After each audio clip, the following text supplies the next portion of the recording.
سلامونه ګرانو کتونکو، ډېره ورځې بعد تاسو ته حاضر یم او د هغې بنیادي وجه چې دا هغه زموږ د ملک، زموږ د صوبې د پوره بیلډ چې کوم تبدیلیانې دي یا چینجز دي یا کوم چیلنجز دي، هغه دا چې موږ د دغې نه ځان له تعلقه نشو پاتې کولی. ګرانو کتونکو، تاسو پته ده چې په کوټه کې د سیرنه هوټل کې تېره ورځ یو خودکش اټیک وشو. 4 کسان چې دي هغې کې شهیدان شو. هم په دغه ورځ باندې د چین سفیر چې و هغه په بعض اهم معاملاتو باندې، بعض اهم اقداماتو باندې د مشورې لپاره، د خبرو اترو لپاره چې د په کوټه کې د وزیر اعلی سره د نور چې کوم متعلقه حکام دي د هغو سره میټینګز و. ویل کېږي دا چې هغه په سیرنه هوټل کې د هغې سټی وه. شکر ده چې هغې په دغه موقع باندې ونه، خو دومره های پروفایل هوټل کې چې حمله کېږي نو هغه د هغې نوټس خامخا اخیستی کېږي. حکومت چې په کومه طریقه باندې د هغې ریسپانس ورکړی دی. 2 بیانیې دي، په هغې باندې بحث چې دی ډېر زیات ضروري دی. یو دا ده چې بلوچستان، کوټه او پېښور چې دي دا د چاینا د پالیسۍ په حواله باندې ډېر زیات اهم دي. صرف اشاره به درکړم ځکه چې دومره وخت نه وي په دې خبرو اترو کې. په کوټه کې یا بلوچستان کې چې دی ګوادر دی، د ګوادر اهمیت چې دی ټولو خلکو ته معلوم دی چې هغه د انټرنیشنل فورسز نه صرف دا چې فوکس دی بلکې د چاینا چې هلته کې کوم انویسټمنټ دی، د هغې چې کومه دلچسپي ده، بیا د ګوادر چې کوم اهمیت دی د سی پیک په حواله باندې یا د دنیا سره د ټریډ په حواله باندې، نو موږ ټولو ته د دې خبرې پته ده چې نه صرف دا چې بعض عالمي طاقتونه چې دي هغه د ګوادر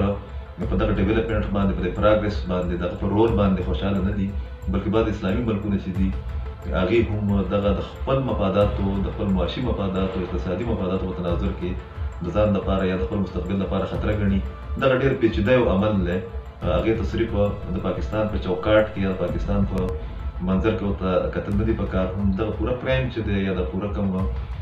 پراکسس چې کوم دي د دې په نظر کې ورته پکار دي. د پېښور اهمیت چې دی هغه تاسو ته پته ده چې هغه د افغانستان سره د تجارت په حواله باندې، د اړیکو په حواله باندې،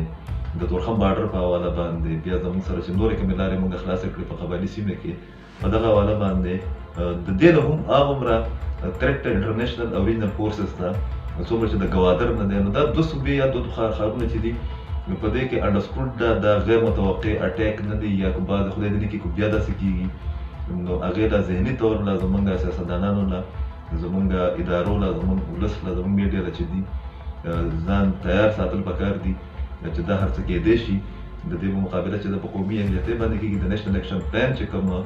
تقاضي دي پکار ده چې هغه پوره هم شي. لږ غوندې دویم پورشن چې دی هغې باندې به زه خبر خامخا کول غواړم، هغه د دې سره چې دی نو ریلیونټ دی، او هغه دا دی چې کله هم داسې واقع وشي زموږ بعضې قوم پرست حلقې چې کوم دي، بعضې پارټیانې چې دي، بعضې ګروپونه چې دي، هغه د پاکستان په د قومي سلامتۍ چې کوم ادارې دي په هغو باندې بغیر د څه تفتیش نه، بغیر د څه تحقیقاتو نه په هغې باندې نیوکې کوي. د خپل سیاسي مفاداتو لپاره داسې بعضې افسوسناک واقعیات چې دي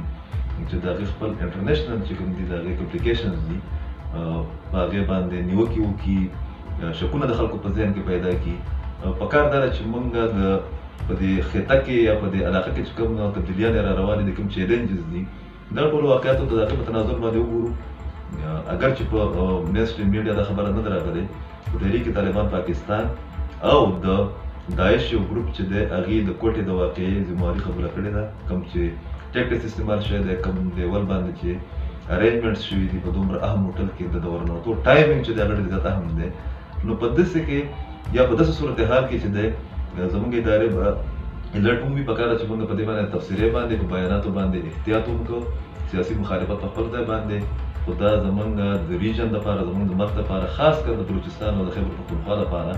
چې په دې کې اکثریت د پښتنو دی او د دې مستقبل هر یو اړخ ته چې دی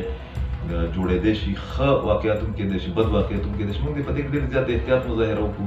ذمهوارۍ احساس دې وکړو، او موږ دې په قومي منظر کې چې دی دې باندې بیا خبر وکړو.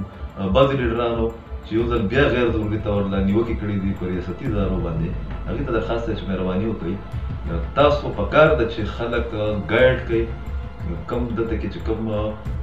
انټرنیشنل فورسز انوالو دي د سی پیک په حواله باندې، د ګوادر په حواله باندې، د ریجنل پیس په حواله باندې په افغانستان کې چې کوم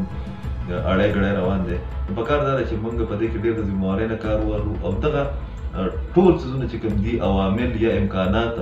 دا په ذهن کې وساتو د دې لپاره چې نن د امناما صورت چې دی د قومي سلامتۍ صورت حال چې کوم دی زموږ د تجارت زموږ د معیشت هم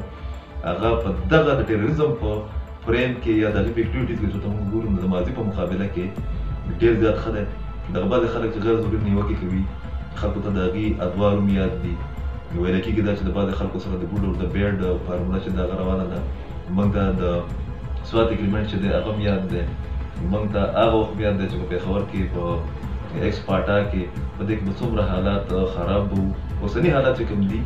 هغه ډېر زیات ښه دي. د هغې په مقابله کې پکار دا ده چې موږ د سیاسي مخالفت په نور ایشوز باندې وکړو خو کوم دا چې کوم حساس معاملات دي یا د کوم چې انټرنیشنل ریفلیکشنز دي یا کمپلیکیشنز دي په دې کې موږ ډېره د احتیاط او ذمهواري مظاهره وکړو. ډېره مننه.